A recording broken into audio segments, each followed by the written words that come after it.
पहाड़ों के बीच बसा एक छोटा सा गांव था, जहां सुबह की शुरुआत पक्षियों की चहचहाहट और ठंडी हवाओं के साथ होती थी।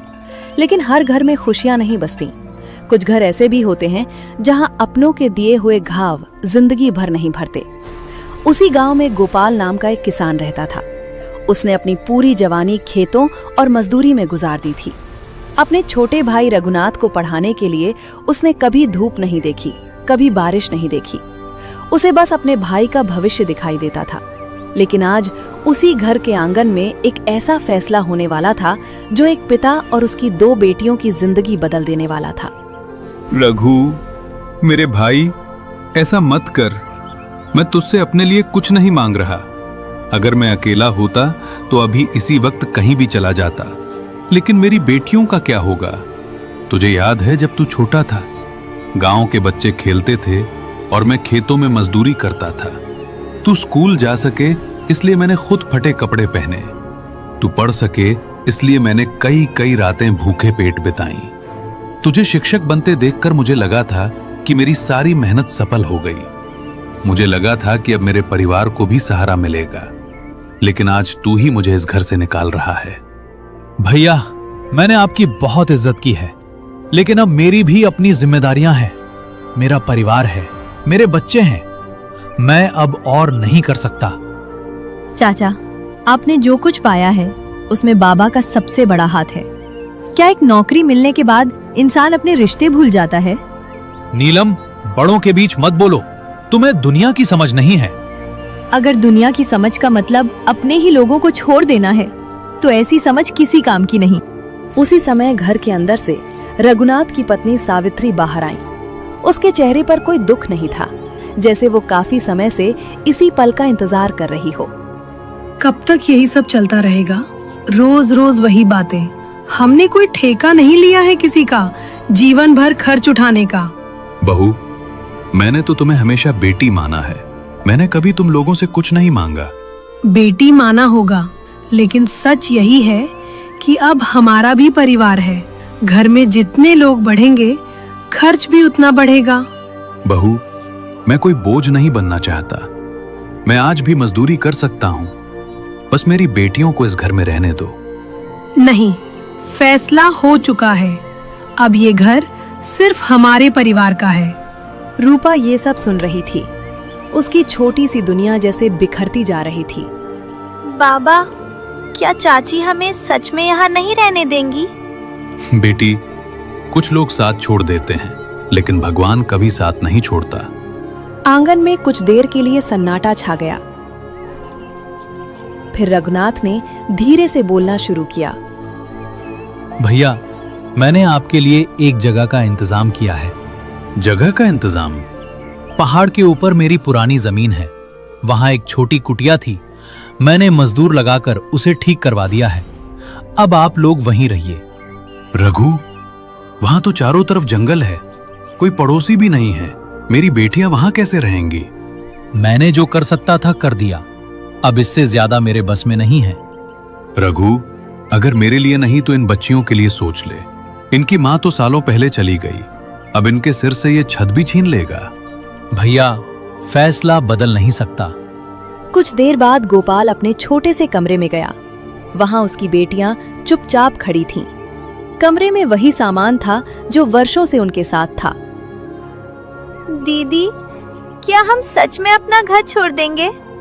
रो मत रूपा, जब तक बाबा हमारे साथ हैं, हम कहीं भी रह लेंगे।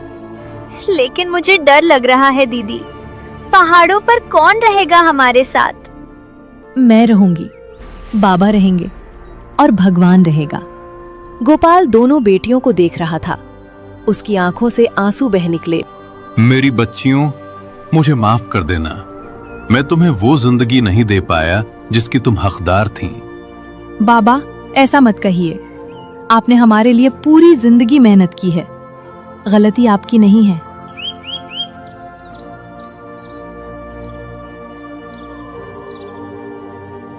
अगली सुबह सूरज की पहली किरण पहाड़ों पर पड़ रही थी। गोपाल ने अपनी छोटी सी गठरी उठाई। नीलम और रूपा ने भी अपना सामान संभाला।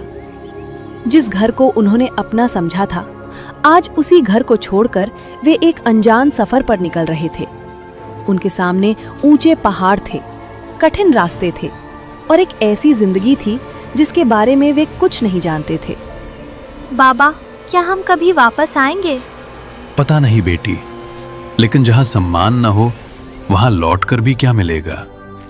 तीनों धीरे धीरे पहाड़ों की ओर चल पड़े और उन्हें बिल्कुल भी अंदाजा नहीं था कि पहाड़ों के बीच उनका नया घर उनके लिए कौन सी नई परीक्षा लेकर इंतजार कर रहा था। ऊंचे पहाड़ों की ओर जाने वाला रास्ता आसान नहीं था।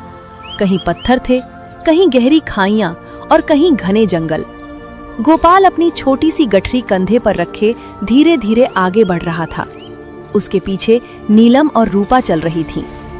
रूपा के छोटे छोटे कदम बार बार रुक जाते थे। बाबा, थोड़ा रुक जाइए ना, मेरे पैर बहुत दर्द कर रहे हैं। आजा बेटी, थोड़ी देर बैठ जाते हैं। मुझे पता है रास्ता मुश्किल है, लेकिन बस थोड़ी दूर और है। नीलम चुपचाप अपने पिता का चेहरा देख रही थी। वो समझ रही थी कि रास्ते की थकान से ज्यादा दर्द उनके दिल में था। बाबा, आप परेशान मत होना, हम दोनों आपके साथ हैं। बेटी, मुझे रास्ते की चिंता नहीं है, मुझे बस तुम्हारी चिंता है। तुम्हारी माँ के जाने के बाद मैंने सोचा था कि मैं तुम्हें कभी किसी चीज की कमी नहीं होने दूंगा, लेकिन आज। बाबा, ऐसा मत बोलिए। आपने हमारे लिए जो किया है वो कोई दूसरा नहीं कर सकता। आपने हमें प्यार दिया, संस्कार दिए। हमारे लिए वही सबसे बड़ा धन है। गोपाल ने अपनी बेटी की तरफ देखा। उसे अपनी बेटी की बातों में एक मजबूत सहारा महसूस हुआ। कुछ घंटों की कठिन यात्रा के बाद वे पहाड़ की चोटी के पास पहुंचे। सामने एक छोटी सी पुरानी कुटिया थी। चारों तरफ पेड़ और जंगल था। दूर दूर तक कोई इंसान नजर नहीं आ रहा था। कुटिया को देखकर रूपा डर गई। बाबा, क्या हम यहीं रहेंगे? यहाँ तो कोई भी नहीं है। रात को अगर डर लगा तो? डर मत बेटी, हमारा घर छोटा जरूर है, लेकिन इसमें हमारा प्यार रहेगा। और जहां अपने लोग होते हैं वहां छोटी जगह भी महल जैसी लगती है।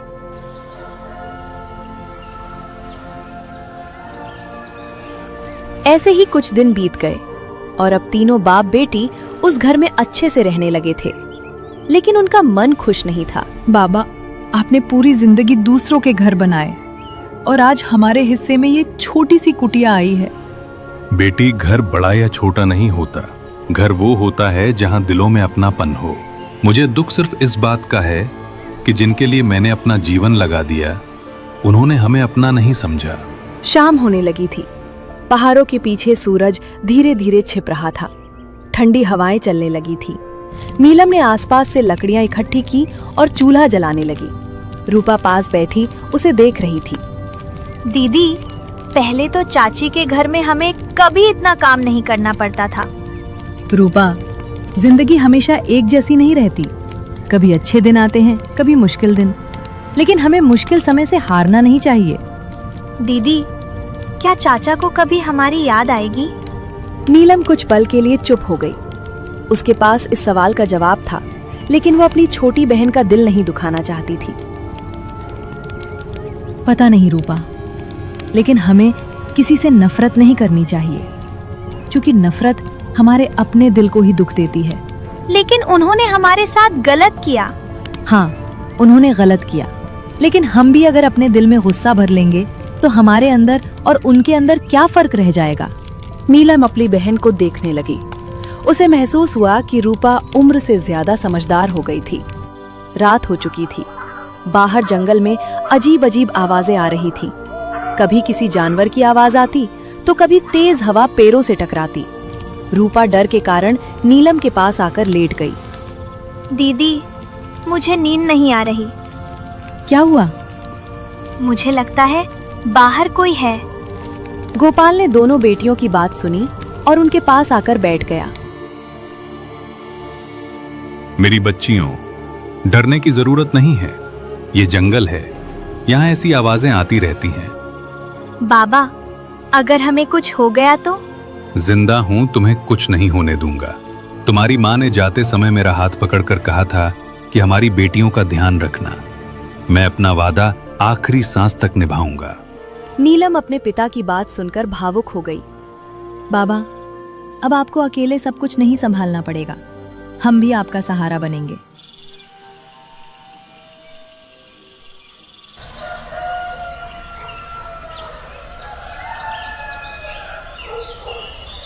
अगली सुबह पहाड़ों पर सूरज की रोशनी फैल चुकी थी।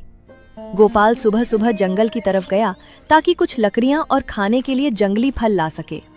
नीलम कुटिया की सफाई करने लगी और रूपा पानी लेने के लिए पास के झरने की ओर गई, लेकिन झरना कुटिया से काफी दूर था। रास्ते में रूपा अचानक रुक गई। उसने देखा कि एक पत्थर के पास एक बूढ़ी औरत बैठी हुई थी। उसके कपड़े अच्छे थे और अच्छे घर की लग रही थी, लेकिन चेहरे पे थकान थी। अम्मा, आप यहाँ अकेली क्यों बैठी है? आपको चोट लगी है क्या? अरे नहीं, अकेली नहीं हूँ। यहाँ हमारी जमीन है, उसी को देखने हमारे नौकर के साथ आई थी, लेकिन मेरे पैर में दर्द है इसलिए चल नहीं पा रही, और मुझे प्यास भी लगी थी तो मैंने उसको पानी लाने भेज दिया। रूपा तुरंत उसके पास बैठ गई। आप चिंता मत करो अम्मा, मैं आपकी मदद करती हूँ। रूपा ने अपना पानी का छोटा बर्तन उसे दिया। बूढ़ी औरत ने पानी पीकर उसे देखा।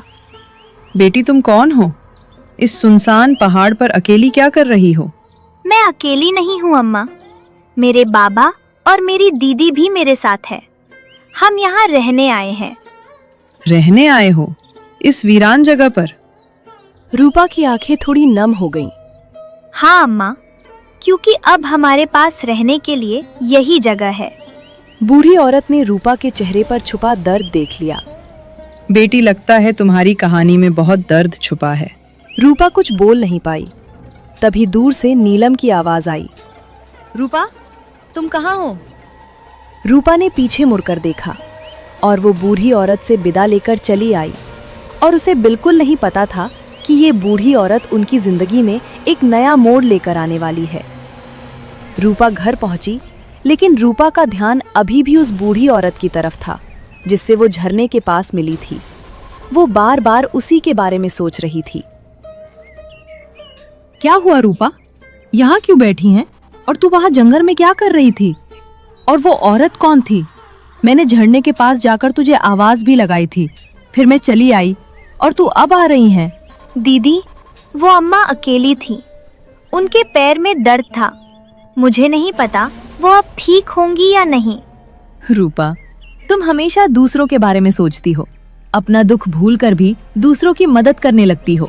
दीदी, जब कोई परेशानी में होता है ना, तो मुझे लगता है कि उसकी मदद करनी चाहिए, क्योंकि हमें भी तो किसी के सहारे की जरूरत थी। गोपाल काम करके घर आया था और उसने दोनों बहनों की बातें सुन ली। उसकी आंखें भर आईं। मेरी बच्चियों, यही तो तुम्हारी सबसे बड़ी दौलत है। हमारे पास पैसे नहीं हैं, बड़ा घर नहीं है, लेकिन तुम्हारे दिल में इंसानियत है। बाबा, मैं बस यही चाहती हूँ कि रूपा हमेशा खुश रहे, उसे वो सब मिले जो हम नहीं दे पाए। कुछ दिन बीत गए। पहाड़ों की जिंदगी धीरे धीरे कठिन होते हुए भी चलने लगी थी। नीलम सुबह उठकर घर का काम करती, पानी भरकर लाती और फिर अपने पिता का हाथ बटाती। रूपा भी अब अपनी बहन की मदद करने लगी थी। एक दिन उसने देखा कि नीलम बहुत थक गई है। दीदी, क्या हुआ रूपा? मैं सोच रही थी कि अब मैं भी आपकी तरह काम में मदद करूंगी। मैं जंगल से लकड़ी ले आऊंगी, पानी भर लाऊंगी, ताकि आपका बोझ थोड़ा कम हो जाए। नहीं रूपा, तुम्हारा काम ये सब करना नहीं है।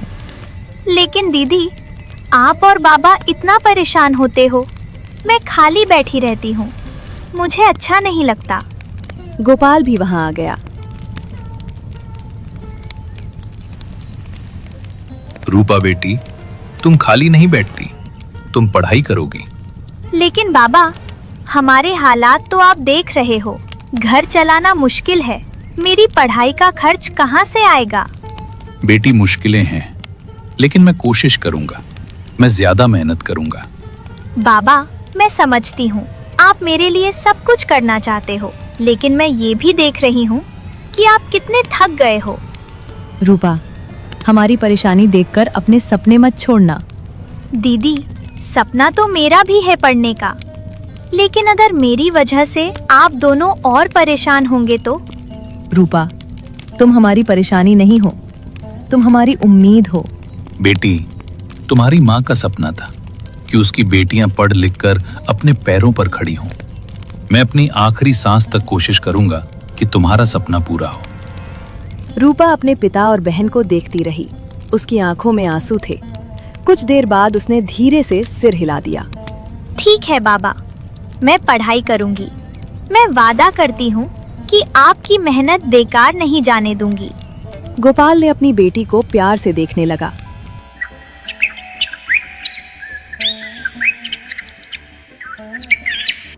अगली सुबह वही बूढ़ी औरत अपने नौकर के साथ उस दिन बात कर रही थी। उसके चेहरे पर एक अलग ही खुशी थी। वो बार बार रूपा की बातें याद कर रही थी। उस छोटी बच्ची के अंदर कितनी अच्छाई है। आज के समय में जहाँ लोग अपने मतलब के लिए जीते हैं, वहाँ उस बच्ची ने बिना मुझे जाने मेरी मदद की। मालकिन, सच में वो बच्ची बहुत अलग थी। उसके अंदर बहुत संस्कार हैं। मैं जब आपके पास जा रहा था तब मैंने भी उसको देखा था। हाँ, और उसके चेहरे पर मैंने दर्द भी देखा था। पता नहीं किस मजबूरी में वो बच्ची उस वीरान पहाड़ पर रह रही है। कुछ दिन बाद दोपहर का समय था।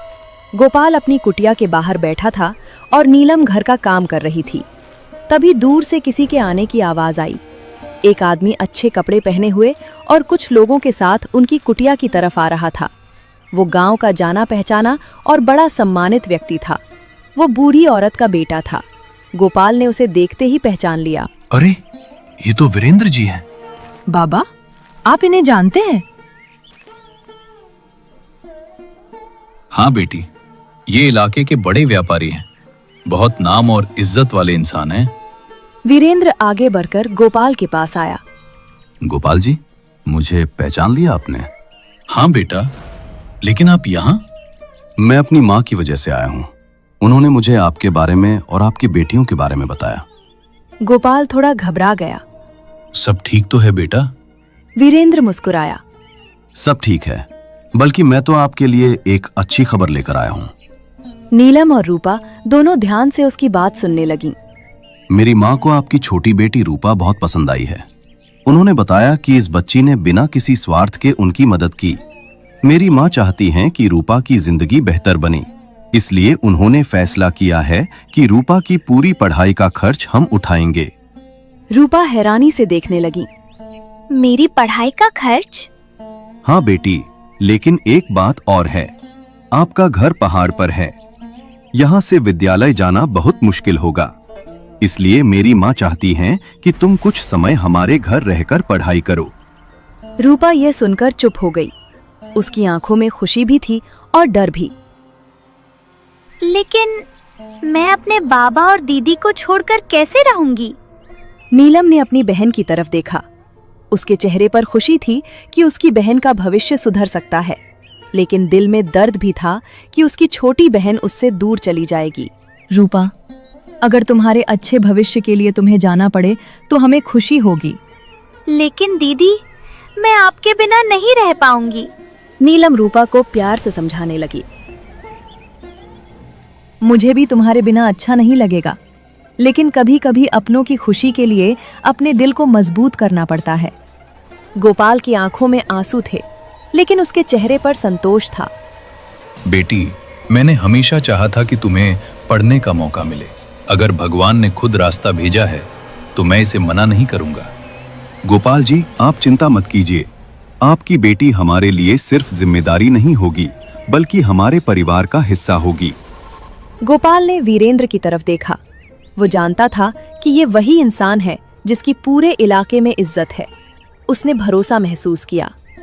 वीरेंद्र बेटा, मैं इसे अपना सौभाग्य समझता हूँ कि मेरी बेटी को ऐसा मौका मिल रहा है। मुझे आप पर पूरा विश्वास है। रूपा अपने पिता और बहन को देख रही थी। उसके दिल में खुशी भी थी और अपने परिवार से दूर होने का दर्द भी। समय धीरे धीरे बीतने लगा। रूपा अब वीरेंद्र जी के घर रहकर पढ़ाई करने लगी थी।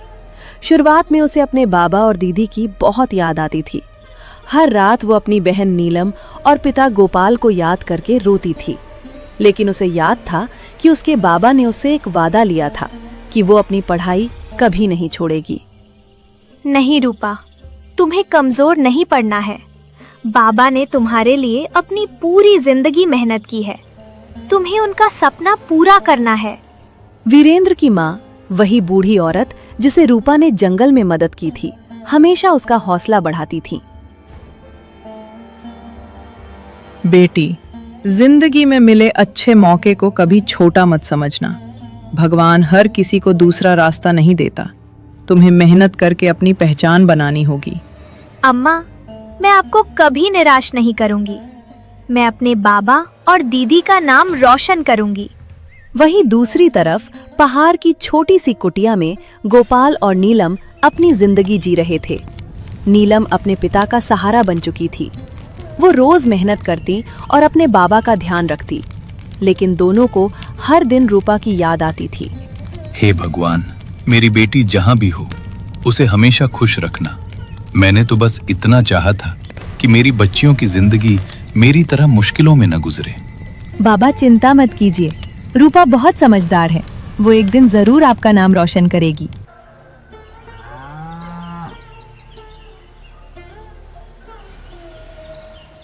कई साल गुजर गए। रूपा ने पूरी मेहनत और लगन से अपनी पढ़ाई पूरी की।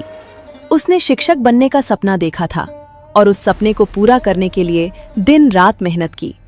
आखिरकार एक दिन वो समय आया जिसका सभी को इंतजार था। रूपा का चयन एक गांव के विद्यालय में शिक्षिका के रूप में हो गया।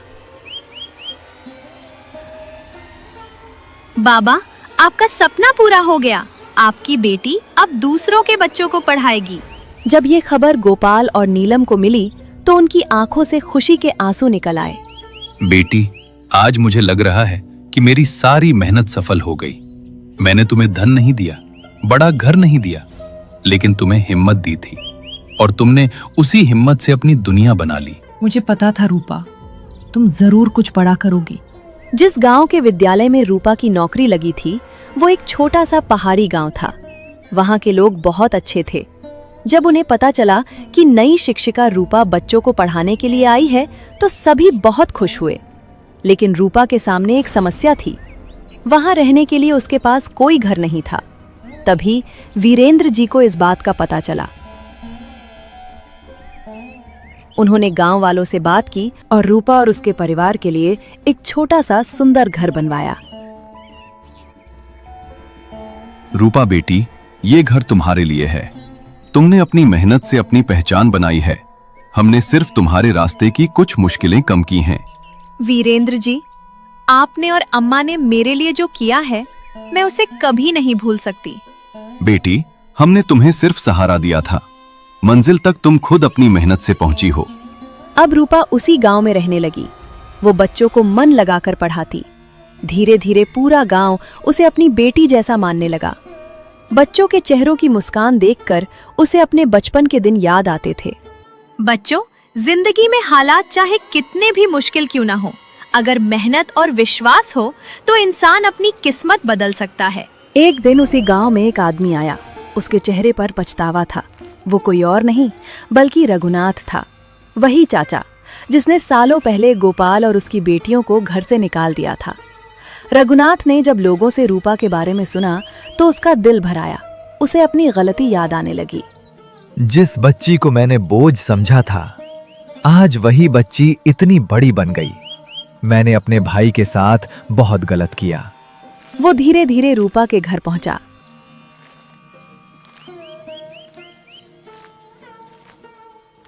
दरवाजा खुला तो सामने रूपा खड़ी थी। कुछ पल के लिए दोनों एक दूसरे को देखते रहे।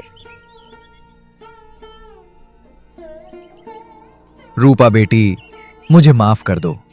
मैंने तुम्हारे बाबा के साथ बहुत अन्याय किया। मैंने रिश्ते की कीमत नहीं समझी। रूपा की आंखों में पुराने दर्द की यादें आ गईं। चाचा, गलती हर इंसान से होती है, लेकिन कुछ गलतियां ऐसी होती हैं जिनका दर्द बहुत गहरा होता है। मैं जानता हूं बेटी, मैंने तुम्हारे बाबा का दिल तोड़ा था। मैं उस समय अपने स्वार्थ में अंधा हो गया था। चाचा, मैं आपको दिल से नफरत नहीं करती, लेकिन जो दर्द बाबा और दीदी ने सहा है उसे भूलना इतना आसान नहीं है। तभी नीलम और गोपाल भी वहां आ गए। रघुनाथ उन्हें देखकर रो पड़ा। भैया, मुझे माफ कर दो। मैंने तुम्हारे प्यार की कीमत नहीं समझी। गोपाल की आंखें नम थीं। वो कुछ देर चुप रहा। रघु, मैंने तुम्हें कभी अपना भाई समझना बंद नहीं किया, लेकिन जो विश्वास टूट गया है उसे वापस बनने में समय लगेगा। चाचा, हम आपके लिए बुरा नहीं चाहते, लेकिन अब हमें अपनी जिंदगी में आगे बढ़ना है। पुराने घाव इतनी जल्दी नहीं भरते। रघुनाथ ने सिर झुका लिया। उसे समझ आ गया कि माफी मांगना आसान है, लेकिन खोया हुआ भरोसा वापस पाना मुश्किल होता है। कुछ समय बाद गोपाल, नीलम और रूपा उसी गांव में रहने लगे। वीरेंद्र जी की मदद से उन्हें भी एक अच्छा घर मिल गया। अब वो पहाड़ की अकेली कुटिया नहीं थी, बल्कि एक ऐसा घर था जहां प्यार, सम्मान और खुशियां थीं। एक शाम गोपाल अपने घर के बाहर बैठा था। रूपा बच्चों को पढ़ाकर वापस आई।